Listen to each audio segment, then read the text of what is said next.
So we're gonna do a grip break, and we're gonna start establishing our feet into the hips, right? Sometimes if you can't, like we had worked doing grip breaks last week, going under, over, 2-on-1. There's a lot of different ways to break a grip off, right? But sometimes people are just really strong, or maybe you're fatigued. Either or, right?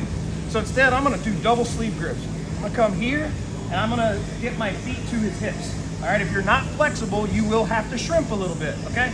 But if you are fairly flexible, you might be able to just start pulling one of these, okay? Once you get your heels into their hips, and again, if you're not that flexible, 1 foot, 2 foot, okay? I'm keeping these with me.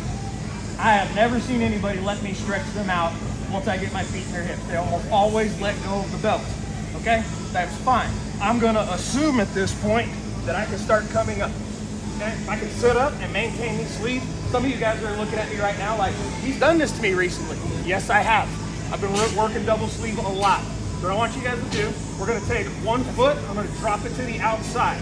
As I drop this foot to the outside, my other foot's dropping inside, and I'm stuffing this arm across and coming in for an arm drag, okay? I'm here, I get my double sleeves, 1 foot, 2 foot, I start stretching them out, I sit up, all right? Drop, or here, I'll go this side this time.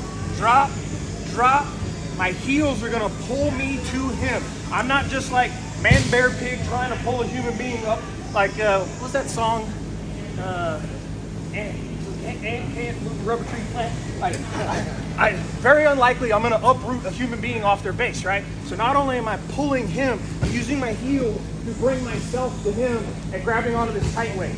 My preference in the gi is to transition to a sleeve grip right here so I can keep this pinned down.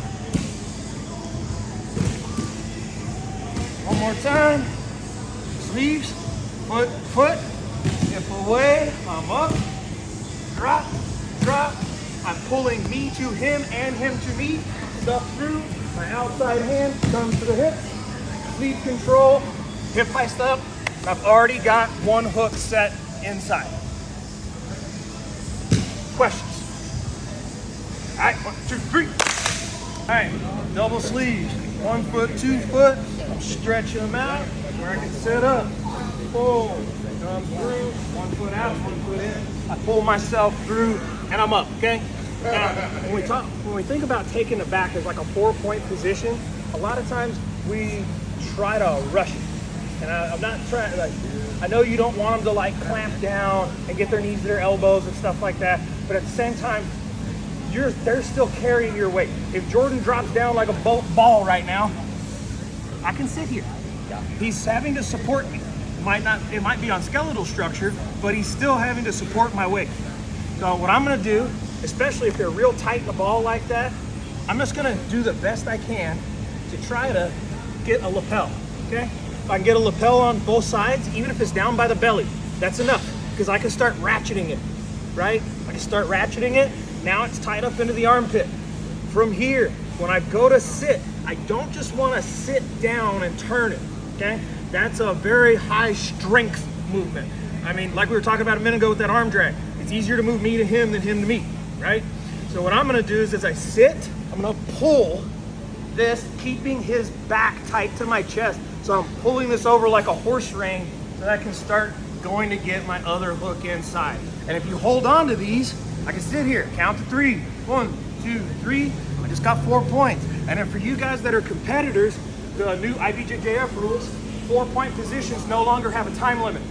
If Coach Jordan gets on my back, not figuratively, if Coach Jordan gets on my back 1 minute into a 10-minute round, he can stay there and not do anything. And he will never get called for stalling. So if you don't have to rush this stuff. Now, one more time. Boom, 1 foot, 2 foot. I'll stretch him out a little bit, I'm up.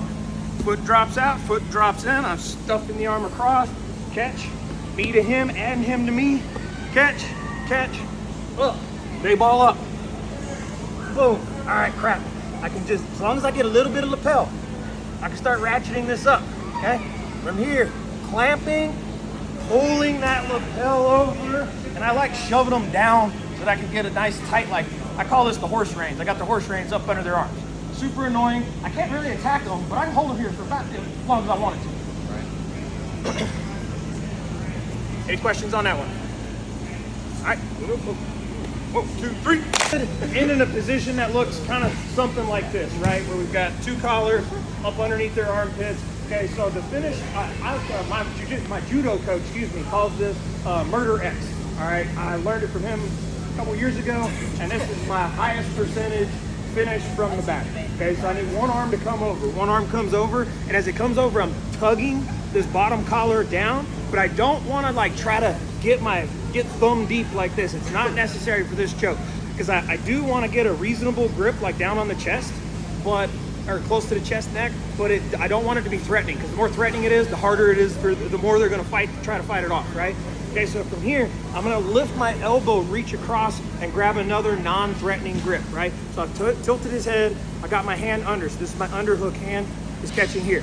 Now from here, my preference is to fall towards my underhook side and step over the shoulder. Once I've stepped over the shoulder, I will walk up and lock my ankles.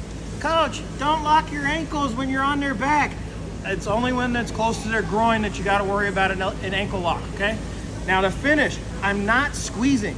I want you guys to stomp your, I want you guys to stomp your feet down and extend your hips. I mean, sure, if you're strong, you can finish with your arms, but your back muscle recruitment is going to be a lot more effective. Just give it down. Yep. Chris, let me borrow you, bro. So, again, we finish in that horse reins kind of position, right? One arm comes over, I feed that grip. Again, it doesn't need to be neck deep. It doesn't have to be a super threatening grip. I'm gonna lift my elbow and catch the grip on the other side. Again, not threatening, this is down on his pec.